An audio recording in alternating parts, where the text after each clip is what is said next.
আরও এক আর্জেন্টাইনকে দলে ভিড়িয়েছে ম্যান সিটি। গুঞ্জন ছিল অনেক আগে থেকেই, তবে সেই গুঞ্জন এবার সত্যি হয়েছে। 25 মিলিয়ন ইউরো খরচ করে রিভার প্লেট থেকে আর্জেন্টাইন এই তরুণ ক্লাউদিও এসিভেরিকে দলে ভিড়িয়েছে ইংলিশ ম্যান সিটি। 2023 অনূর্ধ্ব-17 বিশ্বকাপে ব্রাজিলের বিপক্ষে হ্যাটট্রিক করে সব ক্লাবের নজরে এসেছেন ক্লাউদিও এসিভেরি। তাদের মধ্যে অন্যতম বার্সেলোনা, ম্যান সিটি। অবশ্য এসিভেরি বার্সেলোনা যাওয়ার ব্যাপারে মত পোষণ করেছিলেন এবং বার্সেলোনা চেয়েছিলেন এই তরুণ আর্জেন্টাইনকে দলে ফেরাতে। তবে বার্সেলোনার মুখের ভাত কেড়ে নিয়েছে ম্যান সিটি। 25 মিলিয়ন ইউরো খরচ করে 6 বছরের চুক্তিতে এসিভেরিকে ম্যান সিটিতে নিয়ে এসেছেন।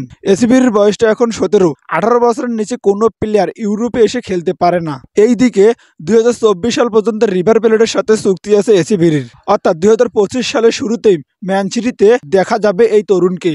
তখন এসিভেরির বয়সটা হবে 18। তবে এসবের আগে চুক্তির কাজটা সেরে নিয়েছে ম্যান সিটি।